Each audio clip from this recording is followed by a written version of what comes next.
Hi everyone. So doing a live update for all of you here on the astronomical weather that is coming to the fore in the next 4 days. We're going to have a really strong pickup of energy. Venus has been retrograde since 20th of December. Mercury retrogrades on the 14th of January.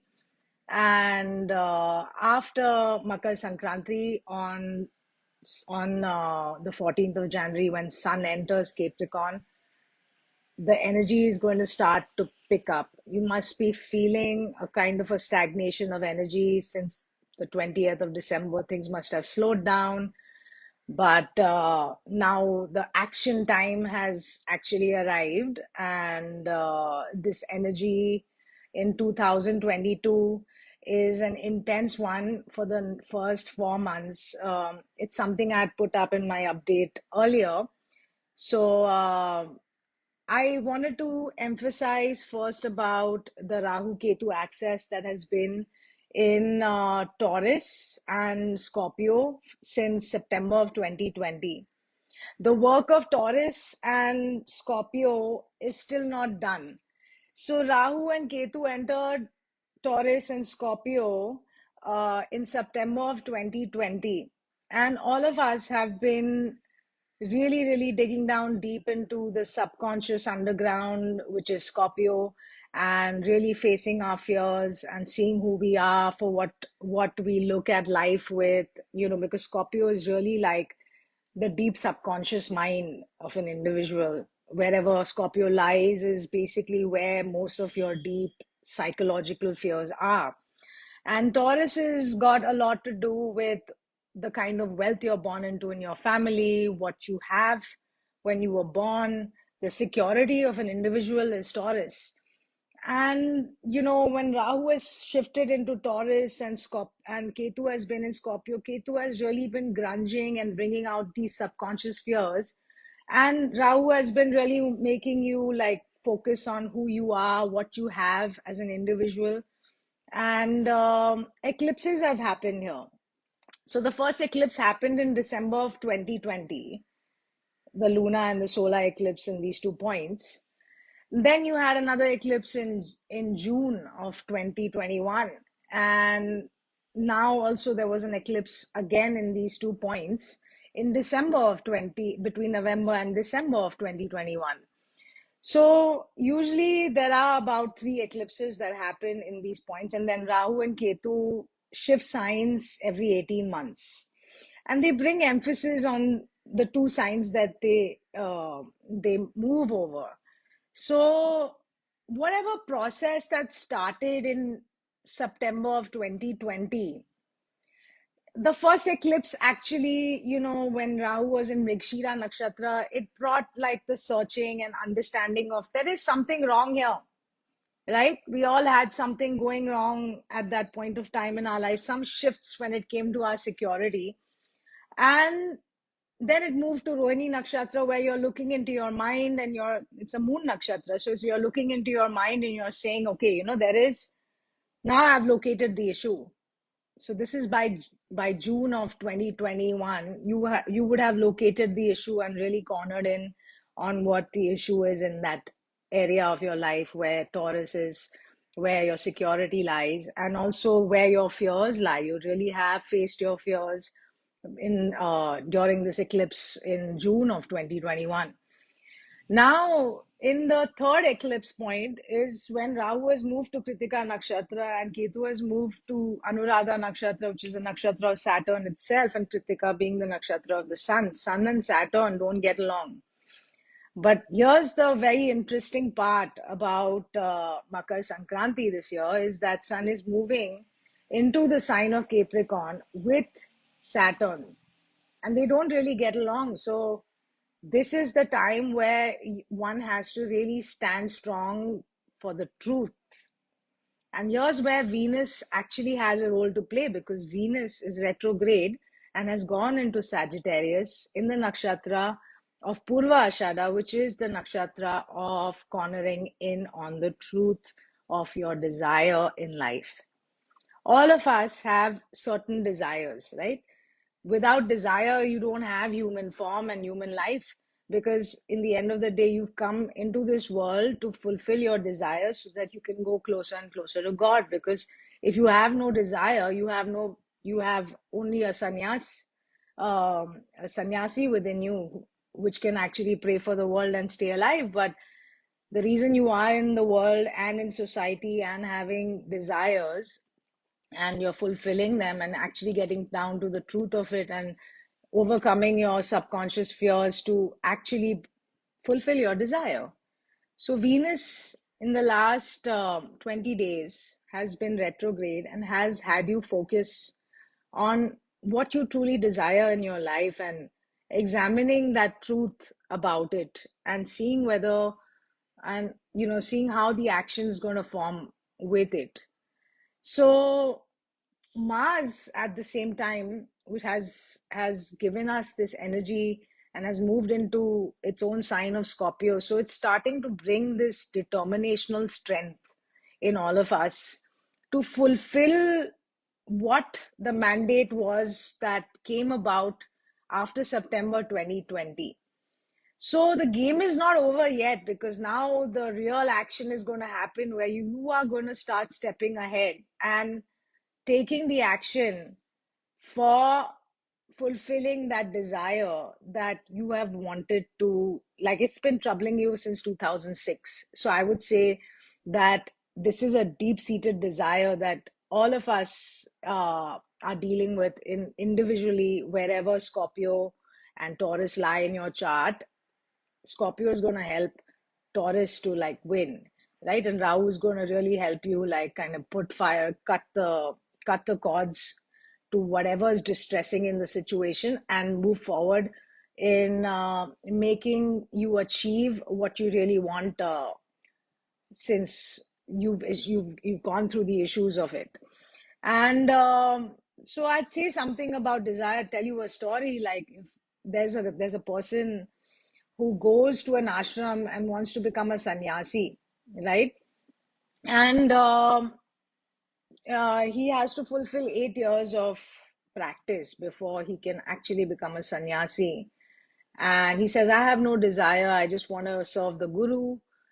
But on the seventh and a half year, just 6 months before he can actually go into the process of become a sannyasi, a really pretty girl enters the ashram and he hits on her, and she goes and complains to the order. And those people, all the brahmacharis, sannyasis and the gurus, sit with this guy and say, hey, you've not fulfilled that desire of being married or being with somebody, so now you have to go back in the world, get married, fulfill the desire and come back, and then finish 8 years and again become a sannyasi. So that is how important a desire is in an individual. And every desire, you must know, will get fulfilled when you pay least attention to it. The fact of the matter is, if you want anything in your life, you work towards getting it. And if it's not coming about and is giving you a sense of struggle, sit in deep contemplation with your fears and understand how this energy is going to, like, manifest on its own. Sometimes there is also a divine force that makes it work. So in all our lives, we are sitting in so much fear since the last 1.5 year. It might be a fear of like the governments, the COVID, the this, the that, fears of like family members coming after one another, or fears of like money, or fears of insecurities.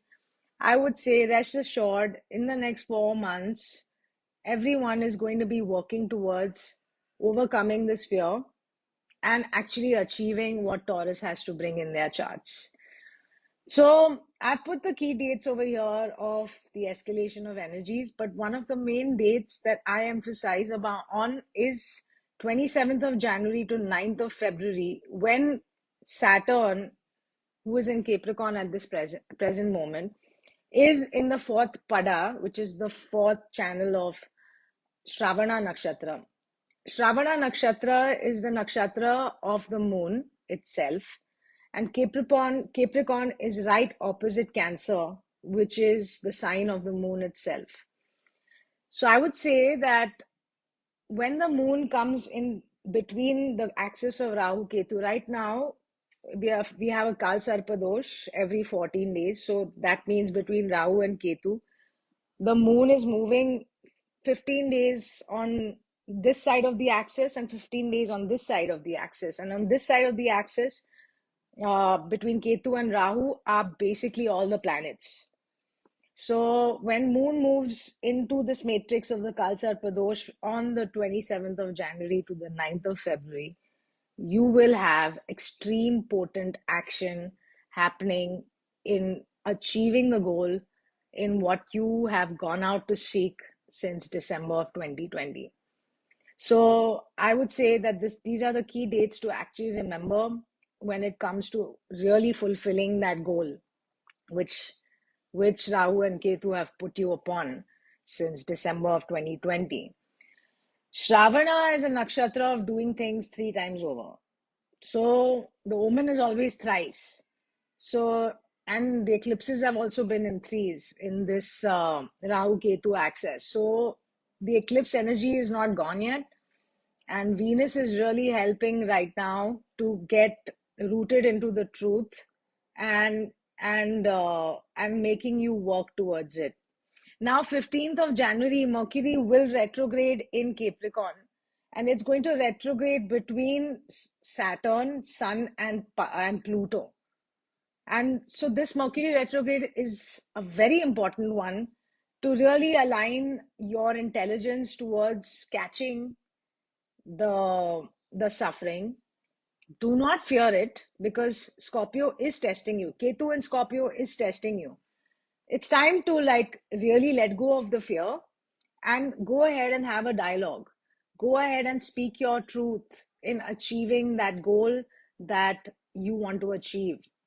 Speak it and see what happens, but speak it with conviction and give it your 100%. Don't think about winning or losing, because winning and losing is not the aspect. You might win in the future. You know, your desire will never go unfulfilled, but the fact of the matter is that this is the time to act, and the real moment to act is between the 27th of December of January to the 9th of February, when this period of time will open for all of us to actually act upon what we want to achieve in Taurus. So, if you want to know where Taurus lies in your chart, of course, I do personal consultations as well to actually look into the psychological makeup of your chart and give you an understanding of where your set of karmas are playing out. But Capricorn in general has been the governments, the Supreme Courts, the jurisdictions, all of this has been activated ever since Saturn moved there in Jan 2020. Saturn will move out of Capricorn in April of 2021, just for 2 months, and then again retrograde back into Capricorn, and finally move out of Capricorn by the end of by the beginning of January 2023. So we are still not clear of COVID. Everyone is asking me about COVID.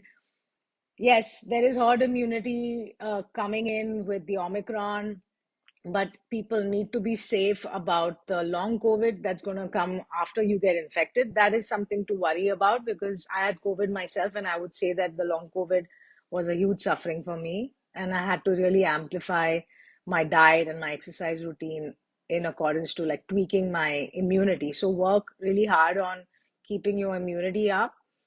Secondly, Jupiter has been in distress since the last 3 years, and Jupiter is free of distress and is in Kumbh Rashi. Kumbh Rashi is Aquarius, and it's right now also coming closer to Neptune. So there is going to be a cure that's going to be published this year, and that's the really good news. And we're going to have some kind of answers in getting rid of this virus from our systems. So rest assured, that's going to really happen this year. And that is all thanks to Jupiter being free from debilitation in Capricorn, Jupiter being free from Ketu and Saturn's impressions since 3 years. So Jupiter is now alone and finally working in uh, in good symphony with Neptune to give us a cure on COVID. So rest assured, you will have a cure. Shravana, as I said, works in threes, so this is the third wave, and hopefully after this, we will be working more on ourselves. So I didn't want to put up an update on what's happening with the world and COVID and governments and Middle Eastern wars or anything, but I really want to make you understand that the war starts from within you, and the more you kind of come into peace with yourself and come in peace with your truths and live your life emotionally balanced and say, hey, I'm just a human being. I have my fears, I have my truths, and I want to live in accordance with this and communicate harmoniously about this. I rest assure you that you will feel peaceful through this whole transit that's happening till April. So that's my humble advice, is that stay rooted in your truth and also be able to apply someone else's truth and be accepting of that as well. So that will really help harmonize, because eventually when Rahu and Ketu shift into Libra and Aries, Libra is a sign of balance. So we are going to come into balancing ourselves from this subconscious fear that has unraveled itself in the last 18 months. So rest assured, I will be putting more updates, but this is just a psychological channeling of what's going on in the sky right now. We're not clear of actually what we're supposed to clear. So I wish you love and luck, and I hope that this update has been helpful for you. I'll be putting up more updates now in accordance to your ascendant. So I have put up a video in my feed earlier. So in that video, you can get to understand how to pull out your chart from the internet and get your ascendant and moon nakshatra figured out. So when I put up an update for Aries, it will not be for Aries sun sign as per Western, but it'll be for Aries Lagna, which is the ascendant, which is the first house that gets marked according to the rays of the sun that are shifting at the exact time of your birth. So that first house then shows all the 12 houses, all the 12 signs where they lie in your chart and what different areas are being impacted in your life.